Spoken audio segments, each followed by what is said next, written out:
Okay, so welcome to Hopeless Romantic Society. Can I have your name and pronouns? My name is Rain Cloud, and I go by they, them pronouns. Rain Cloud. Yeah. So you make it rain on these niggas? Pretty much, yeah. So what are you surviving in love? Surviving right now, I'm like deeply in love with the person I've been with for almost a year. Okay, tell me about them. They are wonderful. We'll call them K for now. Oh, you can't say their name? I'm sure they watch the show. I was just being nice. Okay. Yeah. It's not because like they dating someone else. No. But no, they don't mind. They were actually really excited that I got them. Really? So yeah, so Jay is their name. Well, hey Jay. Yeah, hi Jay. So what do you love about them the most, or have you said you love you yet? Oh yeah. I said I love you to them within like the first probably 3 months Really? of dating. Yeah. And it's stuck. It stuck. Yeah, it was a whole conversation. I didn't just spring it on them. I like let them know why I felt that way Aw. and how I came to feel that way, and they reciprocated it instantly. Well, do you normally say I love you fast? I've been avoidant of it, but I think out of the past 3 serious relationships I've had, 2 of them I said them relatively fast. Like how fast? What's the fastest? Probably within 2 months, 2 to 3 months seems to be the sweet spot Yeah. for me right now. I had a nigga tell me he loved me on the second date, and I was like, and we didn't even sleep together yet. Just give a bitch her roses, though. I mean, It's a bit of a love bomb. How did you feel? Well, I did clock it was a love bomb, and it ended very bombishly. Like, looking back, Like Hiroshima or like that one thing in Beirut a couple years ago? probably both Hiroshima and Nagasaki because I stayed. And so you know, they when you stay, they keep throwing them bombs on you, and then it's like, where the third one? And I'm giving out. It's giving Japan, literally. Well, what's the craziest thing you've ever done for love? Probably stay in a on and off again toxic relationship for like 7.5 years. So where's the toxicity coming from then? Tell me that. Wanting to be polyamorous, but not willing to let me have partners. I don't think so. And you went along with that? There was a bit of that was the off and on again. We would be off after I would be like, okay, I'm not about that, and I don't appreciate it. But how long was you going through with it, like in a time period where they was like hooking up with people and you had to be in the house on the Game Boy? Definitely not in the house. Sorry. We live separately. But technically, if you would cheated on it or slept with someone else, that would have been cheating on the polyamorous state. Wait, one more time? Like if you, okay, I'm only thinking about this because the same ex actually that I said loved me on the second date. He told me if we would be poly, that he would want to be poly, and I be closed as well. Yeah, that's not how that works. But didn't that happen to you? You said? So no. So when we were on our off period, that's when they started to tell me that they were dabbling into polyamory. So Okay. if there was ever going to be an on again period, I would have to be comfortable being poly. So that started Oh. me on my poly. I journey. was talking about something totally different. I was trauma dumping on you, You're good, and you're I'm good. so sorry. Okay. I had to clear that up real quick. Ah! No. Damn. Okay. Well, did you try? Yeah, no. So I tried, and I'm poly to this day. Like, Oh, really? yeah, that's probably one of the best things out of that toxic relationship is learning that I'm poly. But still, when we were on again and both practicing polyamory, I would try to be, in the early years before I'm as confident as I was now, I'd try to be encouraging of when they said they were on a date or they were feeling somebody, but total opposite when it came to me doing that. What do you mean?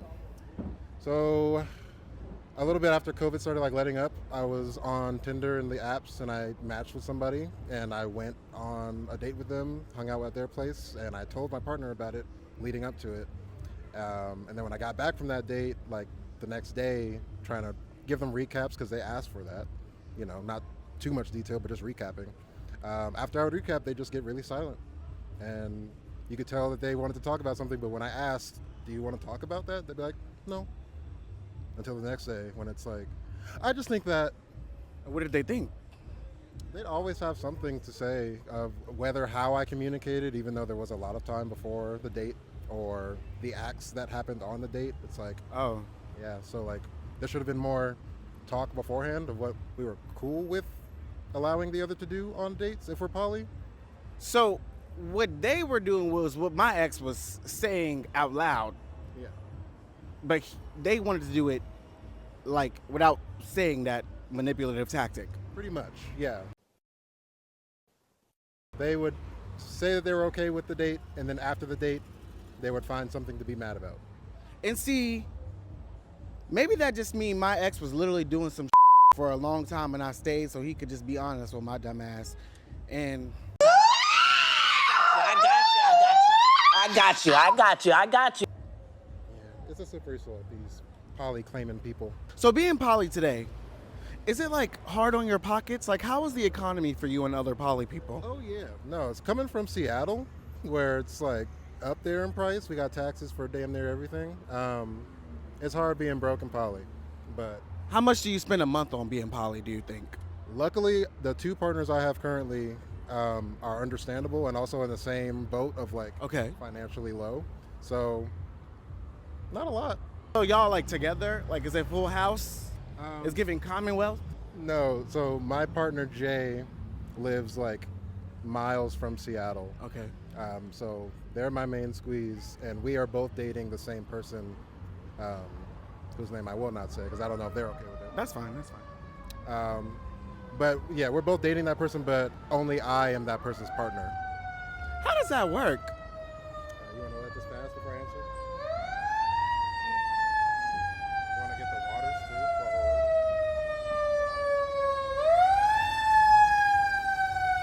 too? You need it?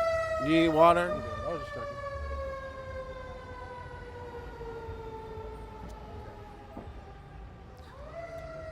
So what was it? Yeah, how does that work? How are you only their partner, but y'all are like together? Like, they don't have each other's numbers? So they have each other's numbers. So I think that's the important distinction. Is like me and Jay are partners in the sense that like we have talked about what we want in each other's lives and how we want to show up for our partners, and those match. Okay. Whereas, Jay and this other person really like each other, but their life goals aren't matching to the point of where I want to be a partner with you. Oh. So we're dating, we're all having a good time together, but that connection is really just with me and Jay. Okay. Well, what do you have to say to people out there who don't know anything about poly and how it works? What's the common misconception of poly people? My last question. That we all want to everyone. Like I have a high sexual energy. I like to a lot, but I'm not trying to everyone. I'm definitely looking for an emotional connection, and if I'm looking for partners, yeah, it's got to be more than just romance. There's got to be a. So how does it work if an outbreak happened in a Cule, right? Do y'all all go sit down together, or do you, like, what do you think? So to be completely honest, I actually got tested positive for herpes a few months ago. So not oral, but the common genitals that like majority of the population has. Wait, what? In one way or another. And that for me was just as soon as I got the diagnosis, calling up my partners and anybody else that I had been sexually interacted with in that time frame, letting them know and being like, hey, I'm being real. This is what it is, and you should get tested. And whatever emotions they have after that, that's on them.